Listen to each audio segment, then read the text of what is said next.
वसुदेवसुतं देवं कंसाचाणूरमर्दनं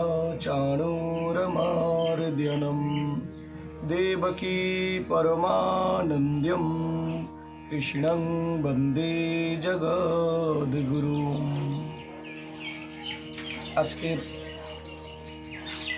এই শ্লোকের ব্যাখ্যা আমরা এর আগে প্রথম, দ্বিতীয়, তৃতীয়, চতুর্থ শ্লোকে পড়েছি। কংস এবং চাণূর, আমরা সবাই জানি এই দুইজন অসুর ছিলেন। কংসকে হত্যা করার জন্যই ভগবান শ্রীকৃষ্ণের আবির্ভাব দ্বাপরে। শুধু কংসের কথা নয়, মহাভারতের আমরা পড়লে দেখতে পাব যে তখন ভারতবর্ষের প্রায় সমস্ত রাজারাই দুর্নীতি, অধর্মী জটাজালে জড়িয়ে পড়েছে। এই সমস্ত কিছু থেকে ধর্মকে পুনরায় সংস্থাপিত করতে ভগবান শ্রীকৃষ্ণের আবির্ভাব। তিনি যেমনটি বলছেন ভগবদ্গীতার মধ্যে, যদা যদা হি ধর্মস্য গ্লানির্ভবতি ভারত অভ্যুত্থানমধর্মস্য তদাত্মানং সৃজাম্যহম পরিত্রাণায় সাধূনাং বিনাশায় চ দুষ্কৃতাম ধর্ম সংস্থাপনার্থায় সম্ভবামি যুগে যুগে। যাই হোক, এটি আমার খুব প্রিয় শ্লোক। বসুদেব সুতং দেবম, বসুদেবের পুত্র বাসুদেব ভগবান শ্রীকৃষ্ণ, কংস চাণূর মর্দন, কংস এবং চাণূরকে হত্যাকারী, এই সব দৈত্যদের বিনাশকারী ভগবান শ্রীকৃষ্ণ। দেবকী পরমানন্দম, দেবকীর পরম আনন্দের ফল যিনি, তিনি হলেন শ্রীকৃষ্ণ। অনেকেই প্রশ্ন করেন যে এই যে দেবকীর পরমানন্দ কেন?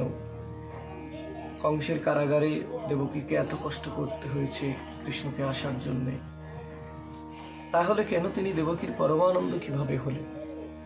একটা ঘটনা রয়েছে ভাগবতে, জানা যায় যে ভগবান শ্রীকৃষ্ণ যখন কংসকে হত্যা করে মাতা দেবকী এবং পিতা বসুদেবকে কারাগার থেকে মুক্ত করে আনলেন, তখন মাতা দেবকীকে ভগবান শ্রীকৃষ্ণ বলেছিলেন, হে মাতা, আমার জন্যই আপনারা এত কষ্ট সহ্য করলেন, অতএব বলুন আমি আপনাদের জন্য কি করতে পারি। তো সেখানেই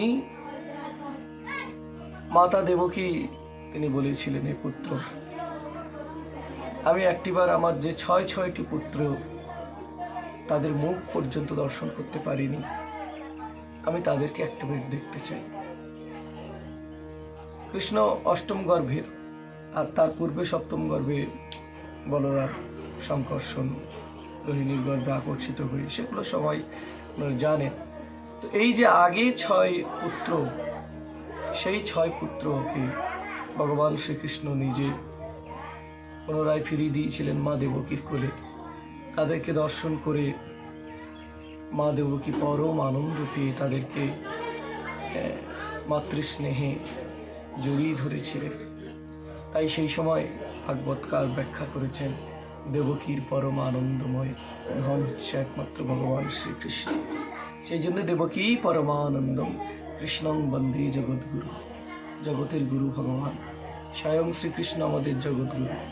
সেই জন্যে আমাদেরকে কৃষ্ণের দ্বারস্থ, কৃষ্ণ শিক্ষা শিখতেই হবে। আজকের দিনে সনাতন ধর্মের আমরা যে পরিস্থিতিতে দাঁড়িয়ে আছি, সেইখানে ভগবদ্গীতাকে প্রত্যেকটি ঘরে ঘরে আমাদের পৌঁছে দিতে হবে। সেই জন্য গীতার মঙ্গলাচরণে এইটি আমাদের প্রতিদিন নিয়ম করে ভগবানের এই শ্লোকটি আপনারা প্রত্যেকেই চ্যান্টিং করবেন। বসুদেব সুতং দেবম কংস চাণূরমর্দনম দেবকী পরমানন্দম কৃষ্ণং বন্দে জগদ্গুরুম।